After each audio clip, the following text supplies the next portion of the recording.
Recording is on.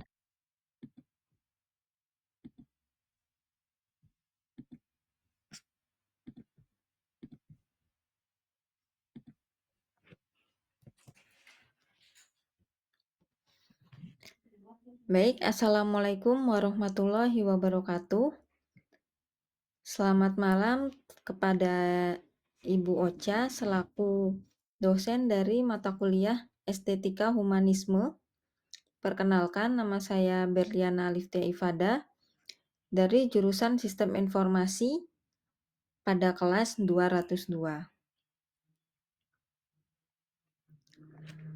Pada kesempatan kali ini, saya akan membahas tentang emotional intelligence atau yang biasa disebut EQ, yang berjudul tentang kunci menjadi manusia utuh di era digital. Video ini saya buat sebagai bagian dari tugas UAS mata kuliah Estetika Humanisme. Namun saya yakin bahwa materi yang akan saya sampaikan pada kali ini bukan hanya relevan untuk tugas UAS saja, tapi juga sangat penting untuk kehidupan kita sehari-hari, baik dalam dunia akademik, profesional, maupun hubungan sosial. Pernah nggak sih kamu merasa emosi tiba-tiba meledak saat sedang stres atau sulit memahami perasaan orang lain dan bahkan merasa tidak tahu bagaimana sih cara menenangkan diri sendiri? Nah, dari semua itu berkaitan dengan kecerdasan emosional atau emotional intelligence. Di era digital ini, kemampuan untuk mengelola emosi, berempati, dan menjalin hubungan sosial menjadi sangat penting. Dunia makin cepat, tapi interaksi semakin singkat. Tapi justru karena itulah, kita butuh kemampuan seperti emotional intelligence untuk tetap terhubung secara manusiawi, tidak hanya terhubung saat digital saja. Nah, sebelumnya apa sih yang dimaksud dengan emotional intelligence? Emotional intelligence atau EQ adalah kemampuan seseorang untuk mengenali, memahami, dan mengelola emosi diri sendiri serta orang lain. Konsep ini pertama kali dikembangkan oleh Peter Salovey dan John Mayer pada tahun 1990. Lalu selanjutnya dipopulerkan oleh Daniel Goleman lewat bukunya yang berjudul Emotional Intelligence pada tahun 1995. Nah, sejak saat itu, EQ menjadi perhatian di dunia pendidikan, psikologi, hingga bisnis. Menurut Goleman, EQ mencakup kemampuan untuk mengenali emosi diri sendiri, lalu mengelola emosi tersebut secara sehat, memahami emosi orang lain, berempati, dan menjalin relasi sosial yang baik. Kenapa sih EQ penting? Karena banyak studi mengatakan bahwa EQ lebih menentukan keberhasilan sosial dibandingkan dengan IQ. Contohnya, orang dengan EQ tinggi mampu menghadapi tekanan. Mereka lebih sukses dalam membangun hubungan profesional dan pribadi. Mereka juga lebih resilient atau tangguh saat menghadapi kegagalan. Oleh karena itu, mengapa orang dengan IQ tinggi itu cenderung bisa membangun hubungan dengan mudah dengan orang lain, bisa tahan stres karena bisa mampu menghadapi tekanan dalam menghadapi deadline, lalu bisa beradaptasi dengan cepat dan bekerja lebih baik dalam tim. Nah, menurut Daniel Goleman ada 5 pilar utama pada emotional intelligence. Kita akan bahas satu persatu dengan penjelasan dan contoh nyata. Yang pertama ada self-awareness atau kesadaran diri. Self-awareness adalah kemampuan untuk mengenali emosi diri sendiri dan memahami bagaimana emosi itu memengaruhi pikiran dan perilaku. Contohnya, kamu sadar bahwa kamu merasa cemas sebelum presentasi. Kamu tahu bahwa kritik dapat membuatmu defensif, sehingga kamu mencoba belajar menghadapinya dengan perasaan tenang. Cara melatihnya bagaimana sih? Bertanya pada diri sendiri, apa yang aku rasakan saat ini? Lalu dari perasaan-perasaan tersebut, kita coba analisis reaksi diri setelah kejadian tertentu. Yang kedua ada self-regulation atau pengendalian diri. Ini adalah kemampuan untuk mengontrol emosi dan impuls negatif, seperti saat sedang marah, frustasi, atau kecewa. Contohnya, dalam kerja kelompok, kamu merasa kesal karena ada anggota tim yang tidak bertanggung jawab. Tapi kamu lebih memilih untuk berbicara secara baik-baik dalam menghadapi konflik daripada melakukan marah-marah. Untuk latihannya bagaimana? Bisa coba lakukan dengan teknik pernapasan dan menunda respon emosional dengan berpikir dahulu sebelum bereaksi. Yang ketiga ada motivation atau motivasi diri. Orang dengan IQ tinggi termotivasi oleh faktor internal, bukan hanya hadiah eksternal seperti nilai yang tinggi atau gaji. Contohnya, kamu belajar programming bukan karena hanya ada tugas, tetapi kamu ingin menjadi ahli di bidang yang kamu pelajari itu. Kamu mencoba terus walaupun gagal, dan ketika gagal mencoba mengambil pelajarannya. Karena kamu sudah yakin, kamu percaya pada tujuan yang telah kamu tentukan di awal. Yang keempat ada empati. Apa sih itu empati? Empati itu adalah kemampuan untuk memahami dan merasakan perasaan apa yang dirasakan oleh orang lain. Contohnya, kamu menyadari temanmu sedang mengalami tekanan, jadi kamu bersikap lebih suportif dan tidak memaksanya. Kamu mendengarkan tanpa langsung menilai atau memberi saran yang belum diminta. Nah, cara latihannya gimana sih? Coba kita mendengarkan aktif cerita dari teman kita dari awal hingga akhir tanpa menjudgment dan mencoba melihat sesuatu itu dari sudut pandang orang lain, bukan hanya dari sudut pandang kita sendiri. Yang kelima ada social skills atau keterampilan sosial. Ini mencakup kemampuan untuk berkomunikasi, bekerja sama, dan membangun hubungan yang sehat. Nah, contohnya apa sih?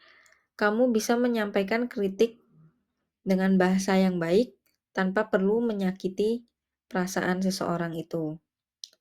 Lalu ada kamu bisa menjadi mediator dalam konflik kelompok.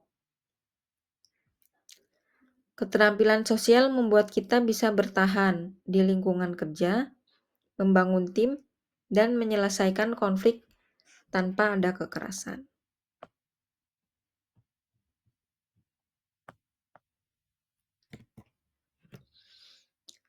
Coba kita hubungkan antara emotional intelligence pada kehidupan mahasiswa di jurusan sistem informasi.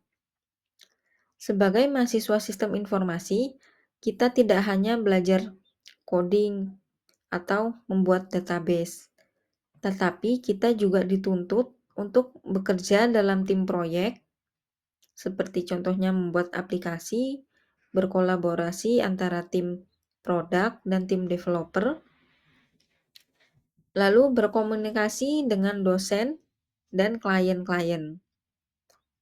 Dan contoh lainnya, bisa menghadapi tekanan ujian ataupun deadline pekerjaan.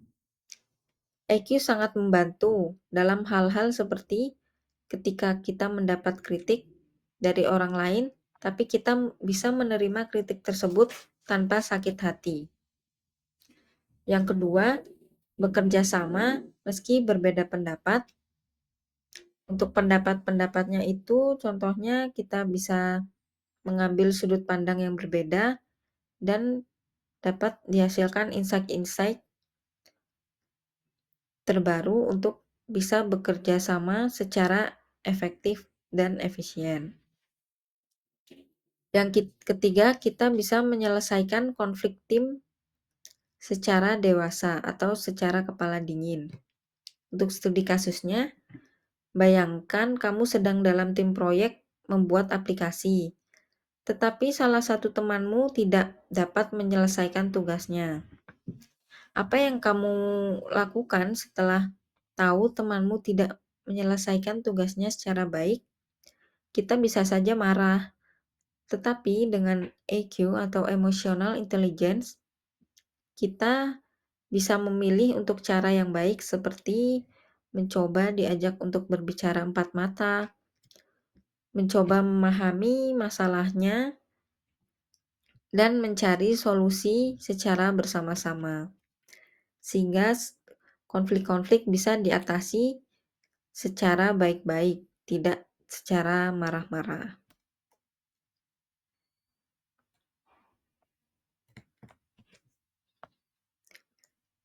Lalu EQ dan nilai-nilai humanisme. EQ tidak hanya berguna untuk urusan akademik saja, tetapi berkaitan erat dengan nilai kemanusiaan. Orang yang ber-IQ tinggi cenderung bisa menghargai orang lain tanpa memandang dari suku, ras, agama, ataupun jabatan, lalu menunjukkan kepedulian terhadap sesama, bertanggung jawab ketika dikasih tugas atau amanah, dan tidak egois. Dengan EQ, kita menjadi manusia yang utuh. Kita tidak hanya hidup untuk diri sendiri, tapi juga mampu membangun dunia yang lebih baik melalui interaksi yang sehat. EQ juga mencegah kita dari dehumanisasi di era digital. Ketika orang dipandang hanya dari konten atau status sosialnya, bukan dari nilai-nilai kemanusiaannya. Nah, apakah EQ itu bisa dikembangkan? Bisa banget. Caranya adalah ada 4 cara, yaitu yang pertama bisa latihan mindfulness.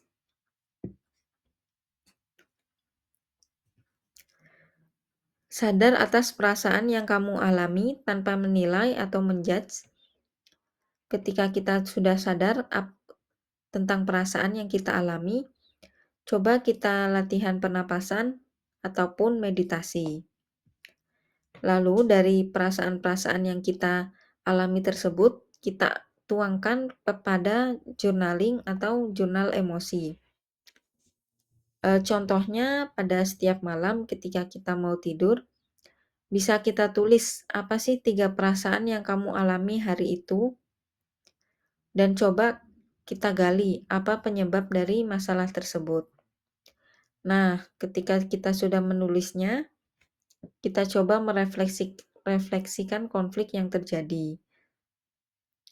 Coba kita bertanya kepada diri kita sendiri, dari hal-hal yang saya alami dari hari itu, apa saja yang bisa aku pelajari?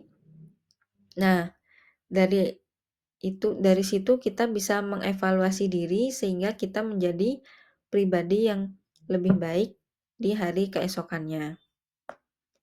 Lalu bisa berlatihan empati atau mendengarkan.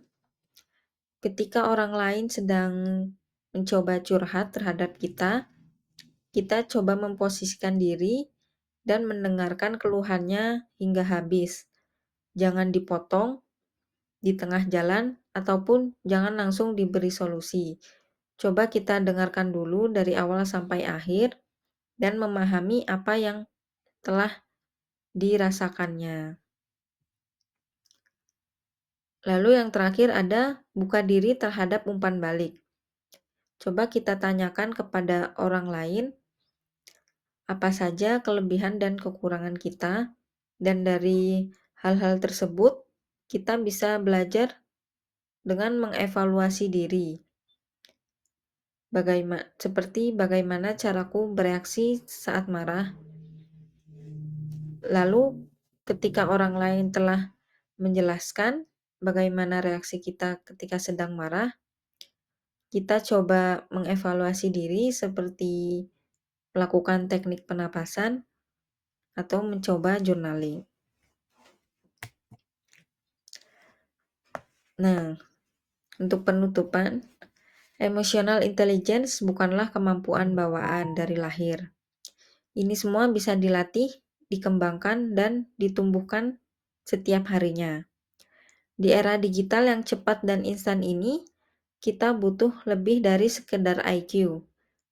Kita butuh kemampuan untuk mengenal dan mengelola emosi kita, mencoba berempati terhadap orang lain, dan berinteraksi secara sehat dan membangun. Mari kita coba mulai dari hal kecil, dari diri kita sendiri, karena menjadi manusia utuh tidak dimulai dari luar, tetapi dari dalam atau dari diri kita sendiri. Baik, terima kasih yang sudah menonton. Terima kasih atas perhatiannya.